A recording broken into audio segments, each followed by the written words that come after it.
Hello, everyone. Today we welcome Rafael Testai, domestic violence survivor, serial entrepreneur, and founder of a mobile app that uses artificial intelligence to empower victims of domestic violence to help them demand justice. That's pretty awesome. So it's unlike any other app, and it's already saving lives. It's statutematcher.org. So you could see the link in the description. And Rafael we welcome you to the podcast. But before we dive into technology, why don't you tell us about your domestic violence survivor story in just under 3 minutes? Can you share that with us? Interesting. Well, thank you so much, Angelica, for having me, for sharing this platform with everyone. And before I get started, I wanted to say that this is not legal advice and I'm not an attorney. So my story is a survivor of domestic violence. I let someone into my life that I shouldn't have, and the abuse quickly began. Thankfully, I had the Holy Spirit whispered in my ear and told me, you should probably start documenting this because it doesn't seem right. And I'm not very at the time, I wasn't very acquainted with the law, so I didn't know what satisfied requirements of domestic violence relationship. But based on my conversations with my family and friends, they told me that you should really start watching out for this person because what they're doing to you is not normal at all. And for anyone listening to this, if you've been involved, unfortunately, in one of these relationships, it's like you're in the middle of the storm, the eye of the storm, and you don't really know what's going on. So I'm so thankful that I had that support system to whisper in my ear and let me know that I should probably start recording what was happening. And that really paid dividend down the line. Turns out that the abuse that I went through intensified the cadence and it became unbearable. So I had to call the police for my safety. And when the police arrived, what do you know? The woman that was with me at the time, I saw this in the webcam footage that the police carry. It's called the body-worn camera. They carry that webcam on their chest. Yeah. And I saw that when I called them for my safety, I waited outside in the parking lot. She opens the door and she goes, officers, he's been abusing me. Here's cookies and refreshments. Oh, she starts crying, putting on the performance of a lifetime. So I'm watching this body-worn camera later after this happened. I couldn't believe what I was seeing. So most men, she had sent false accusations my way of domestic violence. And most men, when this happens, want to shy away. You want to hide behind the rock so no one ever hears that. But I took the complete opposite approach. Like, if you're going to make false accusations about me and trying to ruin my pristine reputation, then I'm going to show the police the evidence and documentation I have. And basically, I turned the whole thing around. It went from false accusations sent my way, they were all dismissed, and now she's being sent to the prosecutor for felony domestic violence charges. And I was able to do this single-handedly without having to hire an attorney. And I want to show people how I did it. And I think that's the interesting part. One more thing I want to add. Whenever you find yourself in these circumstances, I encountered, and it's embarrassing to share, the worst financial hardship of my life. These people, before they leave, they're going to try to drain the bank accounts. Anything they can do to like submerge you with not a shred of remorse. It's like something that you've never seen, like out of a Hitler movie. There are people out there, and on the outside, you would never believe. They're very sweet and charming. Their words are sweet as honey. So you never believe unless you actually live with them. So I rubbed a couple pennies together, and I was able to afford just 1 hour of a criminal attorney time. Couple $100 is all I had. And he told me, Rafael, tell me what happened, this abuse that you've been through. And I told him, and he started doing, and this is the theme of the call today that Angelica kindly brought me on board today to share. He started doing what's called statute matching. And most people, including myself, have never heard of the word statute and what it meant. So don't feel bad if you don't know. It's basically your laws, your rights. Most people are familiar with the right to remain silent or the right of freedom of speech, but you may not be familiar with these free laws that protect you. And the criminal attorney started doing the statute matching, and I told him kind of like what I'm telling you now, what happened to me. And he started saying, well, based on this is this statute code. and this statute code. And he started giving me like 4, 5, 6 of them. And he said, look, I want you to re-engage with police, give them the statute codes, and show them the evidence you have to support this. And I did. And what do you know? The police, it really got their ear when I approached them in a very calm, deliberate manner, using the law. And the case got moved forward and sent on to the prosecutor. And that's somewhat of a rare experience, unfortunately, sometimes. So I knew that I was onto something with the law and with the criminal statutes, but there was this layer of friction between people getting their rights, their statutes, because it costs a couple $100 unless you want to Google it yourself, and it's quite difficult if you want to do it yourself. So that's where the whole artificial intelligence came in, and this website that we're looking at right now, statutematcher.org, it basically, you can input the abuse that you went through in very colloquial terms, like she hit me with a baseball bat, or she threw a kitchen plate at me, and they made a mark on the wall, things of that nature, like very casual talk, and it'll spit back out to you all these criminal codes that then you can read in detail. And then you can grab the criminal code, you just Google it. We can do a demo later. And the statute is basically like a multiple choice. It says, if three of the four following are correct, then statute requirements have been met. And it lists like A, B, C, D. And it's very simple and straightforward. But no one does this when approaching police. And after I got started, because I'm a serial entrepreneur, I'm familiar with developing technology, and it's like an investigation. I realized that the domestic violence advocates, I'm almost finished. The domestic violence advocates that help the people. So when you encounter domestic violence, you can probably call it the hotline, and someone will answer and ask if you're safe. But the people that are called domestic violence advocates, it's a high turnover position because it takes a toll on the people that help us. Oh, right. And a lot of times they're not trained to the best of their abilities, and a lot of them don't focus on statutes. They completely overlook that component. And really, it should be, after making sure the victim is safe, the primary thing that a domestic violence advocate or legal advocate should be focusing on with the victim. Like, let's get you your statute codes, and I want you to re-engage police and present in a very calm way that matches the statute requirements. So I'm on this journey now after creating the technology. I thought I was just going to have to create the technology, but now I also have to educate the public on what statutes are and provide training for advocates. So by the grace of God, I've connected with the right people. I feel like I've been favored by God throughout this whole experience. Really, I've touched the lowest of the low. I never understood why people take their lives or why they cut themselves. Interesting to say on the live stream and everything, but like I felt like that. Thankfully, I never took action. I had a Bible with me, and that really, I think, saved my life. Reading the Proverbs in the back, they're in plain English. But I know what it's like. And I told God, like, God, if you get me out of this, assign me a task and I will carry out to completion. And a week later, I had this idea, the statutematcher.org. Thank you for listening to the intro. Thank you. It sounds like you really went through a real tough time, and it was frustrating. Sounds like you were frustrated because you saw the person just change completely from what they were before, and now it sounds like you're onto something because you have a solution that nobody ever thought about, and because this is all usually something that people don't study, which are the codes that the law enforcement uses, right? So tell me, what is Statute Matcher and .org and the AI app you developed that helps victims? Let's hear a little bit more about how it helps victims of domestic violence. Well, you kind of explained all of it, right? That it's something that it takes out the code so that people can, when they speak to the officers, they can speak the same language that the officers understand. Right? That's a great question, Angelica. So I'm going to show us a little demo here. It's going to take 2 minutes. Okay, excellent. Whenever you engage with police, so this is part of the education of this nonprofit that I've started.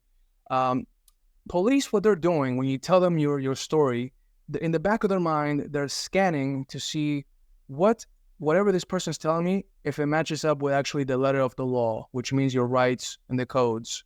And if we rely on others to do that work for us, we really put ourselves at their mercy and at their knowledge.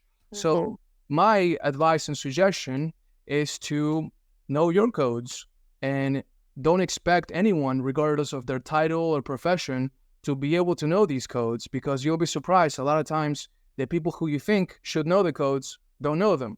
So this makes everyone get along with each other and talk in a fact-oriented manner. So let's give you a little sample here. You go to statutematcher.org. I'm going to zoom in so we can see a little bit bigger. And this is anonymous. It's powered by ChatGPT. Okay. And it's got the knowledge base to pass. This is not an attorney, but it's got the knowledge base from artificial intelligence to not only pass the state bar exam, but rank in the top 10%. And this is documented well over Google from reliable sources. ChatGPT 4 Plus, attorney capabilities, you can look it up. So not an attorney, but it's a start. You should always double check the information that it spits out.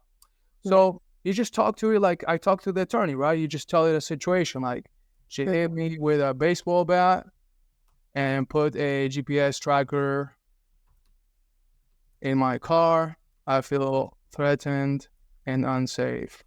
So, can I tell you your situation? So tell you about the country. So it speaks all languages. Habla español, francés, alemán, todos los idiomas. All of them. I'm Argentinian, by the way. So I'm just going to say Arizona. We're here in the U.S. That's where I am. All right. And it's going to, because I programmed this. I'm a self-taught AI programmer. I had all the motivation in the world to program this to help others. And it's going to ask you some of these questions that a criminal attorney asked me. Because when you go through domestic violence, the abusers generally don't do one thing. They're not just going to hit you with a baseball bat. They may be, I think it's called coercive control with finances, lots of different things that they may do. But for now, let's just say that's it.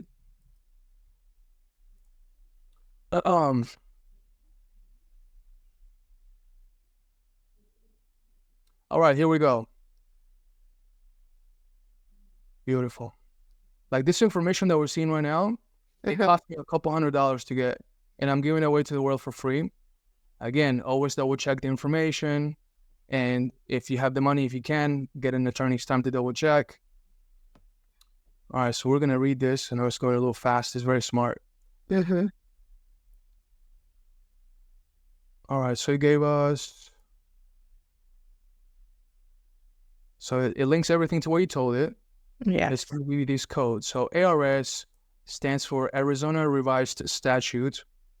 And it's going to give you this code. Now, this code is gold. Right, deadly weapon instrument. It's going to tell you which are some of the key evidence that you can show. Medical records, photos, the baseball bat itself, the witnesses, any communication admitting to the act. And I programmed this because it's possible that you may report the abuse to police, and not all police officers are informed as well trained as others. And by the way, I need to say a disclaimer. As a naturalized U.S. citizen, I love this country. I am a huge fan of law enforcement. I think it's one of the most noble careers you can pick. The impacts that you have as a detective investigating a case can be generational. So it's a career that's going to give you a lot of fulfillment if that's what you're looking for. In a parallel universe, I may have been a detective or police officer myself. So I have a lot of respect for the people that protect us. In some cases, though, you may come across an officer or detective that may tell you that you waited too long to report this to us. Give it a thumbs up if you ever heard that before and if you ever been in a situation like that. Your back to that should be, you pull up the statute. With all due respect, sir, according to the Arizona statute limitations, so a little bit of legal jargon that I want you to familiarize yourself with. Like these words that I'm teaching you, they're like weapons that you need to use them to protect yourself and become your own best devil's advocate. Because if you were like me, you can't afford an attorney. So you need to know a couple phrases. Sir, according to the statute limitations, I've got 7 years to report a felony in Arizona and wait to see what they say. So you're showing that you know your rights are. Mhm. Now, no one ever talks to you about this. Like I've on the YouTube videos, on the advocate training programs. So this is coming from someone that has been through this journey, and I can teach you how. Mhm. So you can grab this little statute code, and you can Google it, or you can use the hyperlink that's provided. Mhm. Then the next one, this is a stalking statute, placing a GPS tracker in your car without the consent. Another thing that, I feel kind of guilty talking so much. Angelica, is it okay if I keep going? Well, it's okay if you keep going because you're explaining the demonstration here of what this AI does, so it's fine. Okay. Another reason why this tool is so important, and feel free to cut me off if anyone I in the just chat. want to say hi to Jeffrey though, because I'm not sure if he heard us earlier. Say hi to him because I hadn't pressed the live yet. So Jeffrey Delwich, we see that you're here, and Rafael and I we say hello. Hi everyone, and hi Thank- everyone that's gonna watch it later. Feel free to leave yes, your comments and tag me so I can answer. yes. Thank you so much for being here, and we'll definitely have the replay so other people could see it. So back over to you. So like I was saying, let's see. So another thing that this statutematcher.org does is it validates the victim, because when you're in the middle of an abusive relationship, you don't really know what's domestic violence. So whenever you can come to a tool like this, type in your situation, and it starts spitting out the statute codes, it Mhm. gives you validation like, wow, I really am in a domestic violence relationship. Mhm. As a side piece of advice, at least me personally, I'm of the mindset that I would rather not get my partner involved with the law or like ruffle any feathers. I really give my abuser every possible chance to not have to go down this route. And I have the recordings to prove it. I showed it to people in my inner circle.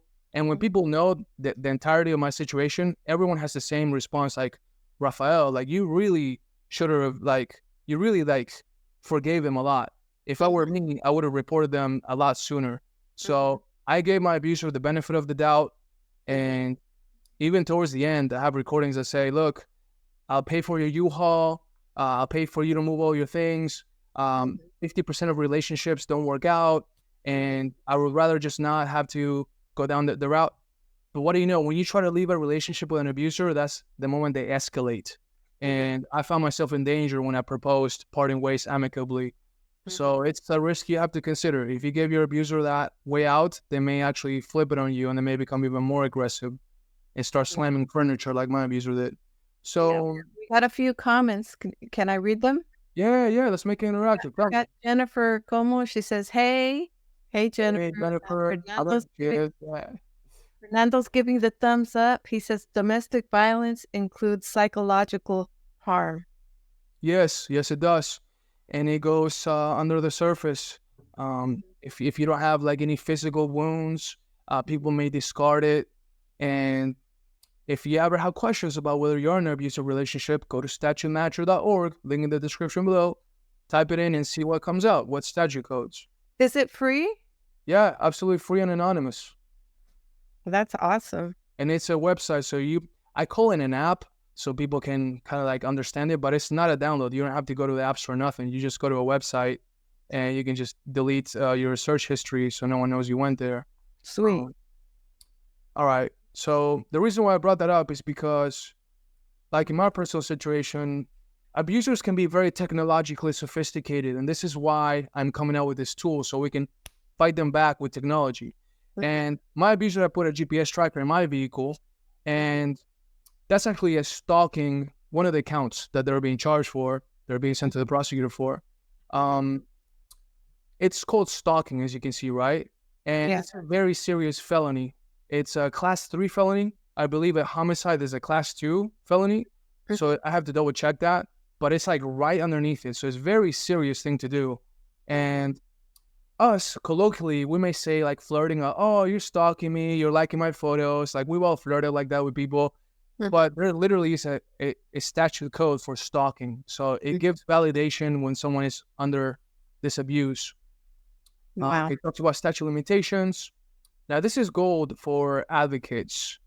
It's a little disclaimer. that if you're using this over the phone to help someone, you can say, look, these are your statute codes, but I cannot give you legal advice.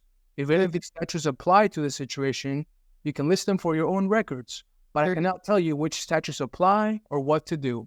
That's like a protective disclaimer that advocates can say over the phone. And I got that directly from an advocate supervisor with 5 years of experience. That's what he says over the phone all the time. All right. Then I think people... I just want to add, Rafael, after we finish here, in the comments, you could put the information so that people can know where to go. To find the website. So that would be great. That's a good suggestion. Thank you, Angelica. And it tells you what to do. What are some of your next steps? Don't lie. My abuser tried to lie to police. Very convincing and seductive and sweet and seems harmless. But if you lie to police, that's actually a statute violation. It's a misdemeanor 1 in Arizona. So it's false police reporting. So if you're going to try to take someone to prosecute them, make sure you don't lie to police, because that can get you in some serious trouble. All right. Well, Dr. New says, hi, sister, and hi, everyone. Right on. Thanks for commenting, guys. I think what I could talk to you about next is, in 2 minutes, like, I have a different perspective as to how victims should approach domestic violence. I don't know if you're interested in hearing it. I think we can hear it, but I think it's something that we could all do again. I think it would be great to have another. How do you feel about having another round here on LinkedIn with this? Yeah, you want to do another episode in the future? I think it would be great to do another episode, and we could ask the audience what questions that they have, so that we could do something in the future that could tailor to what their interest is. But go ahead and talk about the other thing that you wanted to mention, Rafael. And you know what? I love to leave the audience in suspense. I'm not going to tell you. And I'll tell you that anytime that I spoke with an advocate or a victim, what I told them, which I'm not going to tell you today, only in the next episode, they've never heard before, and it's actually quite effective. So if you're interested in another episode, just make sure you add me on LinkedIn. Follow Angela. Click the little follow icon, and the bell notification on the right is the little bell you can click on, so you can be notified when the next episode is. Definitely. Darren Thompson says, I am finding this to be very helpful. So it's awesome. Right on. All right. Well, is there anything else that we should have covered today that maybe we didn't cover? Well, Jennifer says, yes, I'm interested in hearing your perspective. Whose perspective? Whose perspective do you mean, Jennifer? And on what exactly? I guess she's thinking about it.